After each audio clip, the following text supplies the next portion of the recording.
Fluido de Higgs, campo de Higgs, bosón de Higgs. En un planeta cubierto de agua de una galaxia muy, muy lejana, los peces han evolucionado hasta hacerse inteligentes. Tan inteligentes que algunos de ellos se convierten en físicos y empiezan a estudiar cómo se mueven las cosas.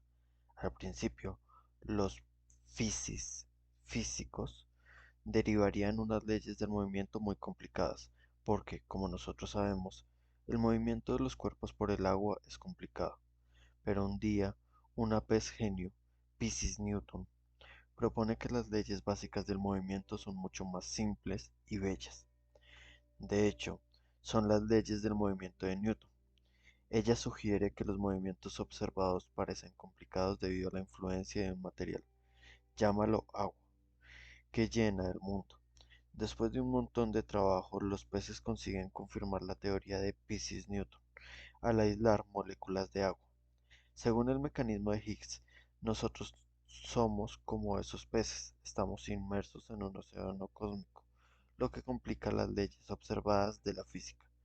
Las ecuaciones para las partículas con masa cero, incluidas las ecuaciones de Maxwell, las ecuaciones de Young-Mills y las ecuaciones de Einstein de la relatividad general, son especialmente hermosas. Como hemos visto, pueden soportar una cantidad enorme de simetría, la simetría local. Los fotones tienen masa cero, como los gluones de color de la cromodinámica cuántica y los graviones de la gravedad. Para tener ecuaciones hermosas y para tener uniformidad en nuestra descripción de la naturaleza, nos gustaría construir el mundo a partir del uso de bloques de construcción con masa cero. Por desgracia, varias clases de partículas elementales se niegan a cooperar con nuestros deseos, en concreto los bosones W y Z, que median las interacciones débiles. Tiene unas masas sustanciales. Esa es la razón por la que las interacciones débiles sean de corto alcance y de que actúen con la languidez a bajas energías. Sus masas son fastidiosas, porque en otros sentidos, como acabamos de ver, los bosones W y Z se parecen un montón a los fotones. Hay una solución a esta dificultad. Consideremos que el comportamiento de los fotones puede verse afectado por las propiedades del material a través del que se mueven. Un ejemplo familiar es que la luz se ralentiza cuando atraviesa el vidrio o el agua. Ese fenómeno por el que la luz se vuelve más perezosa de lo habitual es análogo a grandes rasgos a que la luz adquiere inercia, menos familiar, pero más profundo para nuestros propósitos. Es el comportamiento de los fotones dentro de un superconductor. Las ecuaciones que describen a los fotones en un superconductor son matemáticamente idénticas a las ecuaciones para una partícula con masa dentro de un superconductor. Los fotones se convierten en efecto en partículas de masa distinta de cero. La esencia del mecanismo de Higgs es la idea de que el espacio vacío, es decir, el espacio carente de partículas y radiación, está de hecho lleno de un medio material que convierte en masivos a los bosones W y Z. Esta idea nos permite mantener las ecuaciones hermosas para las partículas sin masa, a la vez que observamos un respeto decoroso por la opinión de la realidad. Necesitamos un material que haga para los bosones W y Z lo que un superconductor hace para los fotones. En realidad, ese hipotético medio cósmico para producir masas a una escala mucho mayor, las masas de W y Z en el espacio no tan vacío, son unas 10 elevado a la 16 veces mayores que las de los fotones en los superconductores. Los físicos han estado recurriendo al mecanismo de Higgs durante muchos años, y al usarlo no han hecho más que acumular un éxito tras otro. Muchos aspectos de las interacciones de los bosones W y Z, aparte de sus masas, se predijeron con precisión utilizando las bellas ecuaciones de las partículas sin masa y la simetría de Gauss, con sus consecuencias modificadas por un material que llena el espacio. De esta forma, hemos construido un argumento convincente de la existencia de nuestro propio océano cósmico. Pero, al final, ese argumento se apoyaba en evidencias circunstanciales. No había una respuesta clara a la pregunta obvia: ¿de qué está hecho? Ninguna sustancia conocida podía ser el océano cósmico. Ninguna combinación de los quarks, leptones y gluones conocidos, ni de ninguna otra partícula conocida, tiene las propiedades adecuadas para formarlo. Se requiere algo nuevo. En principio, el océano cósmico de Higgs podría haber sido una composición de varias sustancias, y las sustancias en sí mismas podrían ser complicadas. La literatura de la física de partículas teóricas contiene cientos, si no miles, de propuestas de ese tipo, pero entre todas las posibilidades lógicas hay un denominado modelo mínimo, el más simple y económico. En ese modelo mínimo el material cósmico está hecho de un solo ingrediente, aunque la terminología de esa materia es confusa y cambiante. Aquí, cuando me refiero a la partícula Higgs, quiero decir la única partícula nueva que se introduce para completar el modelo mínimo.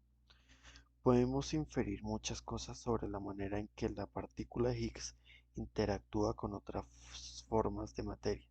Después de todo, puesto que estamos embebidos en el océano cósmico, hemos estado observando las propiedades de las partículas de Higgs masivamente desde tiempos inmemorables. De hecho, todas las propiedades de esa partícula se pueden predecir sin ambigüedades. Una vez que conocemos su masa, por ejemplo, tanto su spin como su carga eléctrica deben ser cero, puesto que tiene que parecer como un cuanto de nada. Como sabíamos lo que estábamos buscando, era posible diseñar una estrategia inteligente para buscar la partícula Higgs.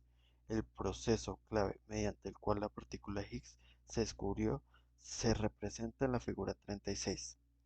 El primer paso es producirla. El mecanismo dominante de producción en verdad es extraordinario. La materia ordinaria se acopla de manera muy tenue a la partícula de Higgs. Esta es la razón de que los electrones y los protones puedan ser mucho más ligeros que W y Z. No sienten su resistencia. El acoplamiento dominante de hecho ocurre por un proceso indirecto, fusión de gluones, un proceso que yo mismo descubrí en 1976 durante un paseo memorable que descubriré más abajo. Aparece en la parte inferior en la figura 36. Figura 36. Este boceto representa el proceso mediante el que se accedió a la partícula Higgs a través de gluones y fue observada experimentalmente.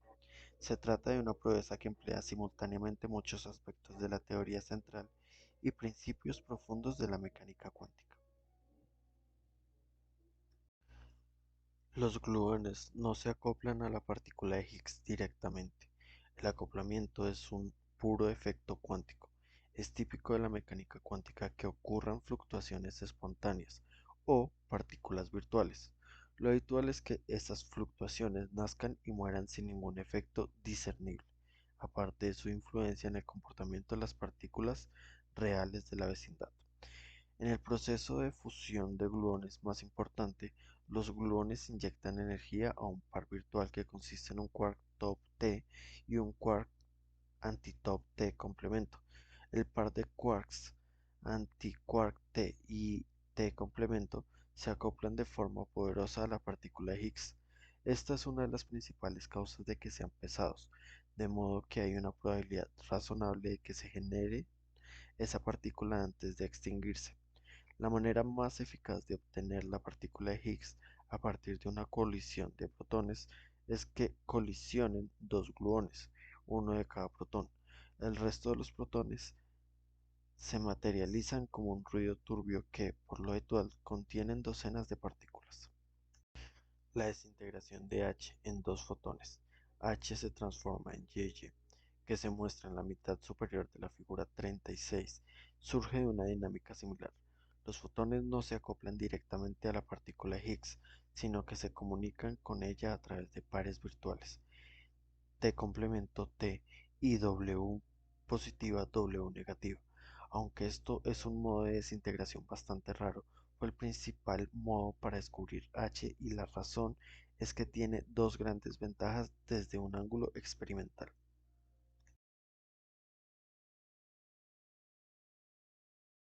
La primera es que la energía y el momento de los fotones de alta energía pueden medirse con gran precisión. Podemos combinarlas de acuerdo con la cinemática de la relatividad especial para determinar la masa efectiva de un par de fotones. Si los fotones de un par provienen de la desintegración de una partícula de masa m, su masa efectiva será m. La segunda ventaja es que los pares de fotones energéticos son muy difíciles de producir en procesos ordinarios, no Higgs, de modo que el ruido de fondo es manejable. Explotando las dos ventajas, los experimentalistas diseñaron su estrategia de búsqueda, miden la masa efectiva de muchos pares de fotones y buscan una intensificación de un valor concreto respecto a los vecinos. Y resumiendo una larga historia, funcionó. Y hay una prima.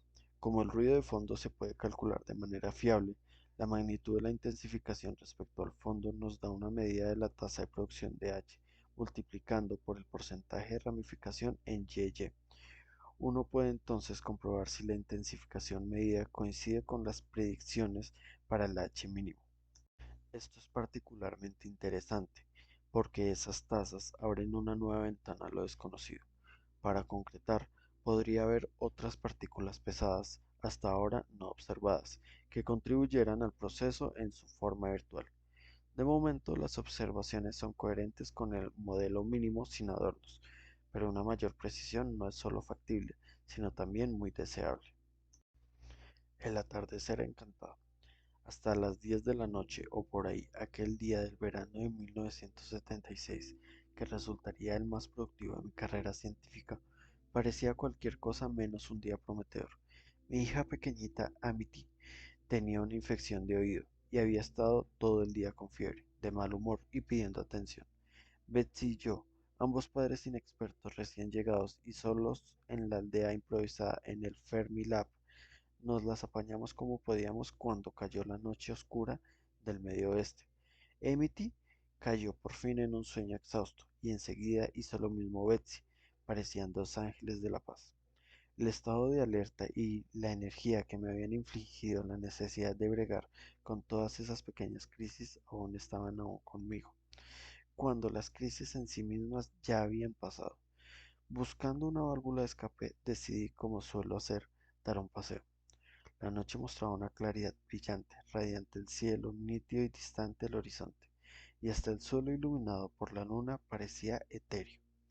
Con aquella imagen de dos ángeles de este mundo flotando aún en mi mente y aquel espectáculo celeste a mi alrededor, sentí una euforia extraña. Era el momento del pensamiento profundo. Durante los años precedentes, las teorías de la interacción fuerte, débil y electromagnética basadas en la simetría local habían madurado de aventura audaz a sabiduría convencional. Repasando esa situación, se me ocurrió que, mientras que los diversos quarks, leptones, gluones y bosones débiles, no hablemos ya de los fotones, habían recibido mucha atención y eran el foco de programas experimentales bien diseñados, la ruptura de simetría seguía relativamente inexplorada. Ni siquiera había una propuesta creíble para poner a prueba el modelo mínimo, el más simple, que proponía una sola partícula de Higgs, como hemos descrito más arriba. El problema básico es simple. A la partícula de Higgs en ese modelo le gusta acoplarse a partículas pesadas, pero las partículas de la materia estable que podemos estudiar directamente o poner en nuestros aceleradores son muy ligeras. Los gluones de color tienen masa cero, como los fotones, y los quarks U y D, como los electrones, tienen una masa despreciable. Pero recientemente, respecto a 1976, había surgido un gran interés en los quarks más pesados. El quark Charmet, encantado C, se había descubierto hacía poco, y había razones excelentes para sospechar de la existencia de otros dos quarks adicionales, aunque más pesados. Y existen en efecto. El quark botón, fondo B, se descubrió no mucho después, en 1977, mientras que el quark top Cima T hubo de esperar hasta 1995. Ya habían sido bautizados y sus propiedades, con la única excepción de su masa, habían sido calculadas incluso antes de su observación experimental, de modo que resultaba natural considerar si esos quarks nuevos y más pesados podrían abrir un portal por el que acceder a la partícula de Higgs. Me di cuenta de inmediato de que sí podrían. Puedes usar los mismos trucos que la gente había usado para los quarks Charmed para producir mesones basados en B complemento B o T complemento T. Esos quarks pesados se acoplarían vigorosamente a las partículas de Higgs si las cosas iban bien. En esencia, si los quarks pesados tenían más de la mitad de la masa de la partícula de Higgs, las partículas de Higgs se producirían en la desintegración de esos mesones. Esa fue mi primera percepción importante de la noche.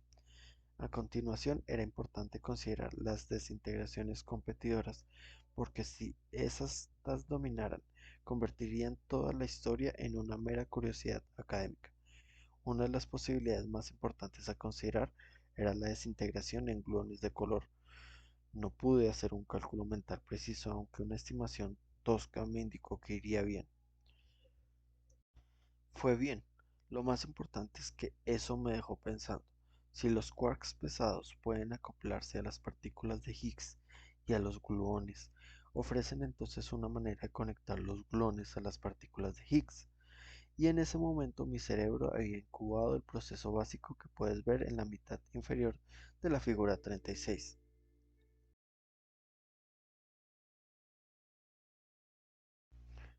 De nuevo, el cálculo exacto quedaba como deberes para casa, pero hice de cabeza unas estimaciones toscas y vi que los resultados eran alentadores.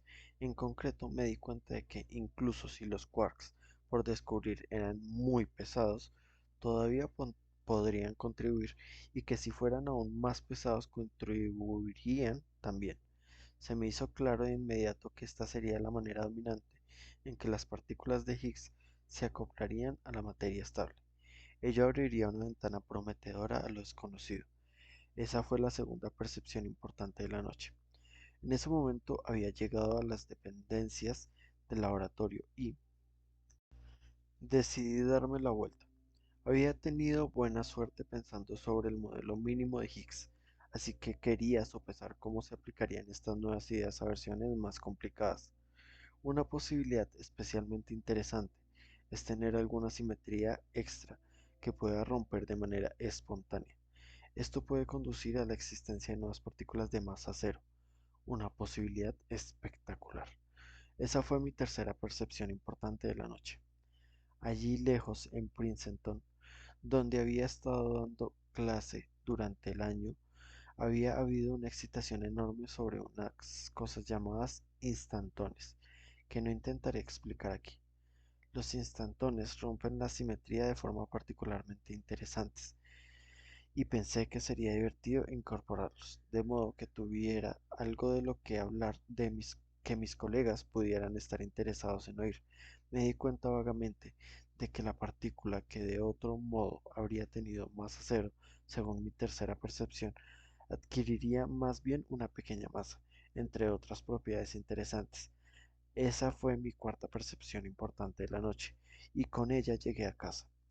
Esas cuatro percepciones han tenido destinos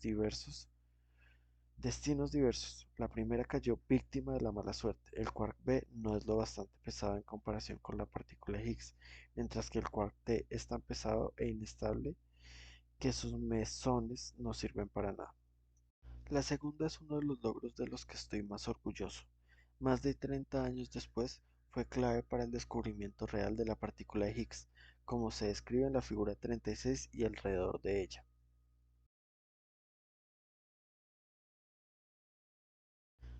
La tercera no ha dado frutos de momento, pero sigue siendo interesante. Al final llamé familones a las nuevas partículas de masa cero y la gente sigue buscándolos. La cuarta resultó ser la más interesante y tal vez la más importante. Cuando volví al laboratorio el día siguiente y consulté la literatura relevante, descubrí un artículo muy interesante de Roberto Pesay y Helen Quinn.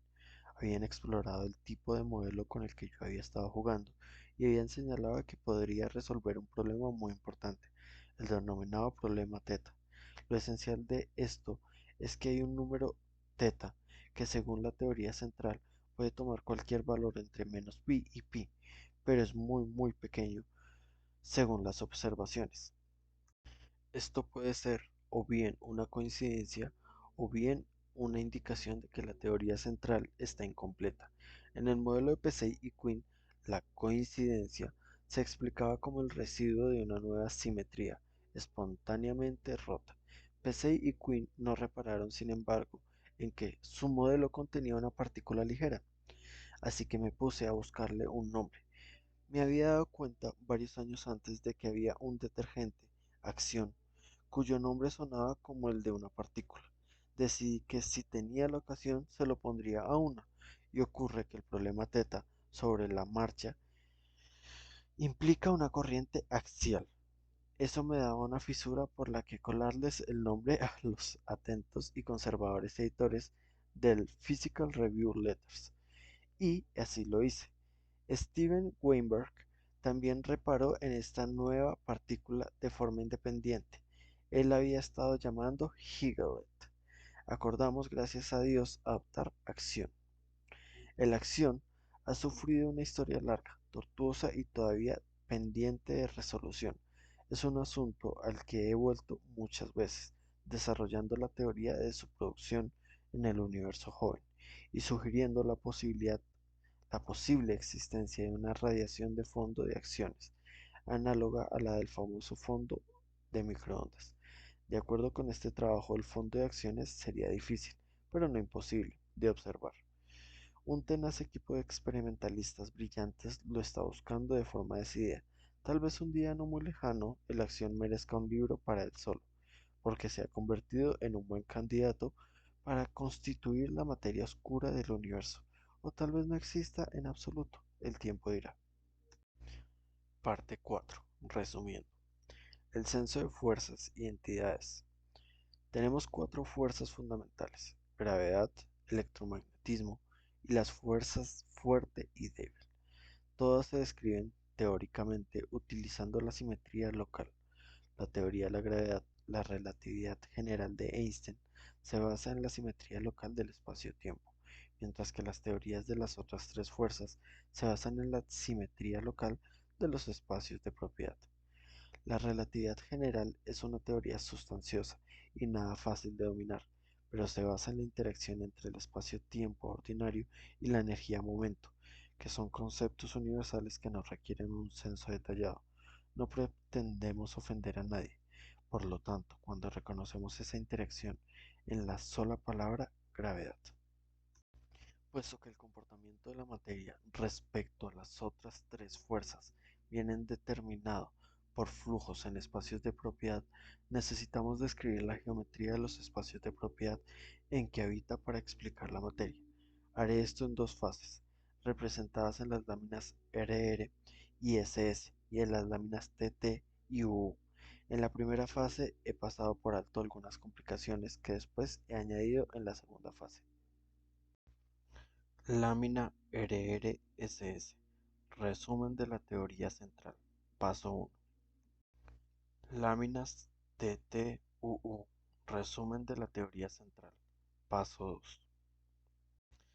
En las láminas RR y SS puedes ver que hay 6 bloques distintos. Dentro de los bloques hay nombres de partículas. Los quarks U y D en tres colores, por ejemplo, quarks U rojo, verde y azul, y los leptones E y V, electrón y neutrino. Cada bloque codifica de una manera que describiré en un momento un posible espacio de propiedad para la materia. Así que estos bloques representan 6 variedades distintas de materia que ocupan 6 clases diferentes de espacios de propiedad. Algunos bloques contienen varias clases distintas de partículas. El mayor, bloque A, tiene 6. Desde nuestra perspectiva y, más importante, desde la de las fuerzas, las diferentes partículas dentro de un bloque son en realidad una sola entidad, vista en distintas posiciones del espacio de propiedad. Nuestro censo contiene 16 clases distintas de partículas, un número perturbadoramente grande de ingredientes fundamentales del mundo. Desde nuestra perspectiva más profunda, vemos que esas 16 partículas representan solo 6 entidades distintas que son bastantes menos, aunque aún demasiadas. Lo haremos mejor en el siguiente capítulo. En la dirección horizontal representamos las tres dimensiones del espacio de carga fuerte o espacio de color. Los bloques que tienen tres columnas A, B y C representan entidades que se pueden mover en un espacio de propiedad de carga fuerte tridimensional. En la dirección vertical tenemos las dimensiones del espacio de carga débil. Los bloques que tienen dos filas A y D representan entidades que se pueden mover en un espacio de propiedad de carga débil bidimensional. La entidad representada en el bloque A puede moverse en ambas direcciones de manera independiente, de modo que registra 3 por 2 igual a 6 dimensiones de propiedad. Los números adosados a cada bloque representan la escala de su espacio de propiedad de carga eléctrica unidimensional. Por último, los superíndices L y R denotan respectivamente zurdo left-handed y diestro right-handed. Lee y Yang nos enseñaron que solo los quarks y leptones zurdos participan en la fuerza débil. En nuestro censo, esto se cifra en el hecho de que solo los bloques con superíndice L contienen dos filas. Cada partícula ocurre tanto en su forma zurda como en la diestra, dentro de distintos bloques. El bloque F es particularmente interesante. Solo tiene una entrada, el neutrino diestro V sub R. Ni tiene carga fuerte, ni débil, ni electromagnética, así que es invisible para todas las fuerzas no gravitatorias. V sub R no accede a ningún espacio de propiedad y tiene que conformarse con viajar por el espacio-tiempo ordinario. Así concluye la primera fase de nuestro censo. Reconociendo familias. Para complementar nuestro censo de la teoría central, tenemos que añadir dos ingredientes más que, como se indica en las láminas TT y U, donde también mencionó la gravedad.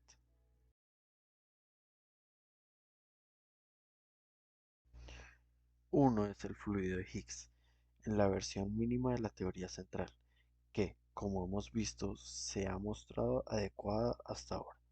El fluido de Higgs siente la fuerza débil, pero no la fuerza fuerte, por tanto ocupa un espacio de propiedad bidimensional, como se indica en las láminas TT y U. El otro es una misteriosa triplicación del sector completo de la materia. Junto a los quarks y los leptones que hemos mencionado hasta ahora, la llamada primera familia, hay una segunda y una tercera familias.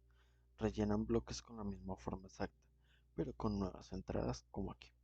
Primera, U, D, E, V sub E. Segunda, C, S, mu, V sub mu. Tercera, T, V, teta, V sub teta.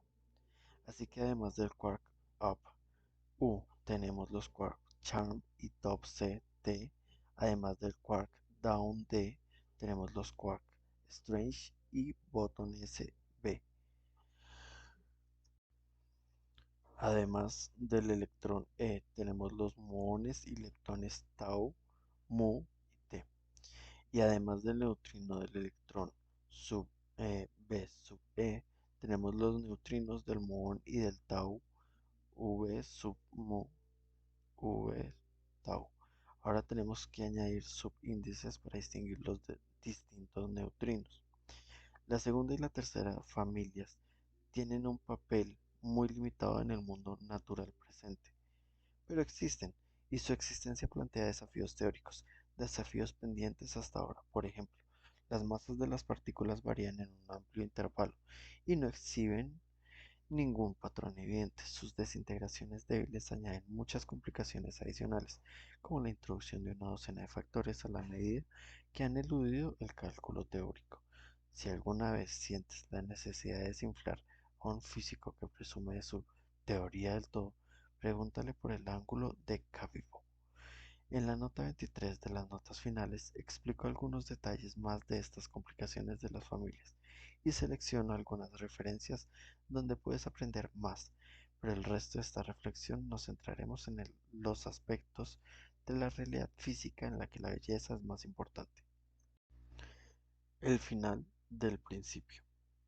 Ya hemos analizado todos los aspectos de la teoría central, la electrodinámica de Maxwell, la QSD y de manera más esquemática la fuerza débil y la gravedad, y hemos inventariado las entidades sobre las que actúan.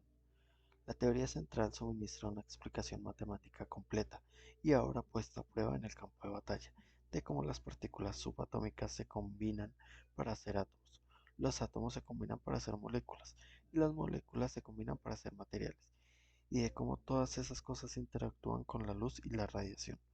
Sus ecuaciones son abarcadoras pero económicas, simétricas pero sazonadas con detalles interesantes, austeras pero dotadas de una extraña belleza. La teoría central aporta un cimiento seguro para la astrofísica, la ciencia de materiales, la química y la biología física. Con esto, en un sentido poderoso, nuestra pregunta ha sido respondida. El mundo, mientras hablemos del mundo de la química, la biología, la astrofísica, la ingeniería y la vida diaria, sigue encarna ideas bellas. La teoría central que gobierna sus dominios se enraiza profundamente en los conceptos de la simetría y la geometría, como hemos visto, y hace su voluntad en la teoría cuántica mediante reglas similares a las de la música. La simetría determina en verdad la estructura. Una pura y perfecta música de las esferas anima en verdad el alma de la realidad. Os saludamos, Platón y Pitágoras. Y sin embargo, tenemos la sensación de que la respuesta que hemos alcanzado hasta ahora no nos transporta al final de nuestra indagación, sino solo al final del principio, por dos razones. Primera, que hay cabos sueltos. Como ya hemos mencionado, tenemos problemas de familia, y los astrónomos, con sus descubrimientos de la materia oscura y la energía oscura, nos han echado encima un jarro bien grande del agua fría de la humildad. Nuestra brillante teoría solo cubre el 4% de la masa total del universo. El peso no lo es todo, pero hombre, a mayor profundidad, nuestras respuestas tan maravillosas nos facultan para imaginar y abordar preguntas nuevas y más ambiciosas sobre todo esta. Surgen las distintas partes de la teoría central de una unidad más profunda. En lo que queda nuestra reflexión, vamos a considerar esa cuestión y creo yo, vamos a darle una salida muy prometedora. Y segunda, que hay puertas abiertas. Cuando hemos llegado a entender para todo propósito práctico lo que es la materia, estamos en la posición de un niño que acaba de aprender las reglas del ajedrez o de un aspirante a músico que acaba de aprender los sonidos de su instrumento. Es capaz de producir. Ese conocimiento básico es la preparación para la maestría, no la maestría en sí misma. Podemos usar la imaginación y el cálculo en vez de la prueba y el error para diseñar los materiales del futuro. Podemos sintonizar con los mensajes que el universo emite en forma de ondas gravitatorias, neutrinos y acciones. Podemos entender la mente humana molécula a molécula y mejorarla de manera sistemática. Podemos construir computadores cuánticos y a través de ellos crear formas de inteligencia verdaderamente alienígenas. Plantear estas preguntas es descubrir, en la madurez de la edad dorada, la semilla de los nuevos tiempos.